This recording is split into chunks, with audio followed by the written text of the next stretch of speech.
Salut tout le monde, bienvenue sur ma chaîne YouTube. N'oubliez pas de vous abonner, de liker et d'activer la cloche de notification pour plus de vidéos. Bonne lecture. Hello everyone, welcome to my YouTube channel. Don't forget to subscribe, like and comment. And also don't forget to click on the notification bell for more videos. Happy reading. Thank you.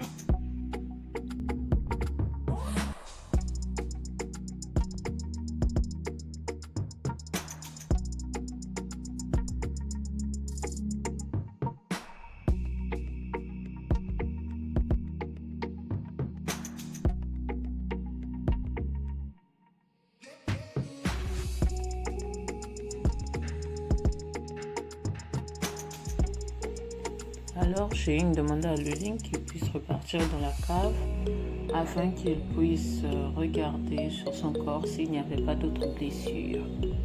Alors Luling lui répondit qu'il n'y en avait plus, elle n'avait pas d'autres blessures.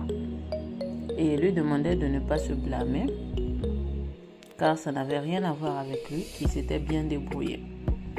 Alors Shane lui répondit que cependant, qu'elle a été blessée, malgré le fait qu'il ait fait des efforts afin que rien de mal ne puisse lui arriver. Il avait échoué.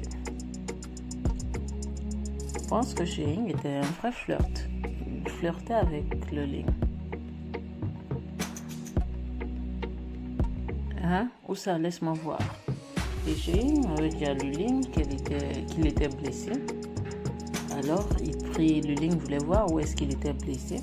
Il prit la main de Luling et le déposa sur son torse et appuya. Je pense que c'était son cœur. Et lui dit ici, en pointant l'endroit, que c'était cette partie-là qui lui faisait mal. Il était blessé. Et ensuite, il prit la main de Luling et le déposa sur son abdomen. Et Shane dit, j'ai failli te perdre. Et j'ai mal partout. C'était juste pour dire qu'il se sentait mal du fait qu'il a failli perdre Luling.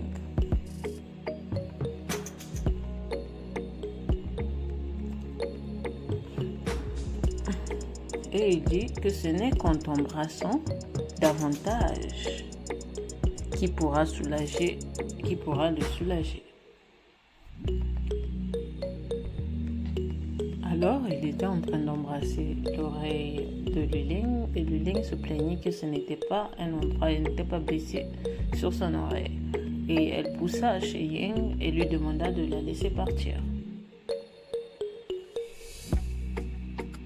Et Shane la retint encore que non, s'il la laissait partir, qu'elle allait encore se blesser, qu'il devait l'examiner attentivement. Alors, Luling s'énerva, lui demanda de rentrer d'abord et qu'ils allaient vérifier tout cela plus tard.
Après que Lu Ling ait encouragé Bao Fu, le jeune léopard, à s'exprimer, à raconter son histoire, le jeune léopard a alors compris. Et il commença à raconter son histoire. Il disait que le crocodile avait raison, qu'il venait bel et bien du repère des orques errants, mais involontairement. D'aussi loin qu'il puisse se souvenir, il a erré avec les orques errants. Maman, y a-t-il vraiment un dieu des bêtes qui me donnera une belle femelle? Bien sûr, avait dit la mère. On voyait bien Bao Fu et sa mère ensemble. Il était tout jeune. Et voilà, c'est la fin de ce chapitre. On se voit pour la deuxième partie du chapitre 14.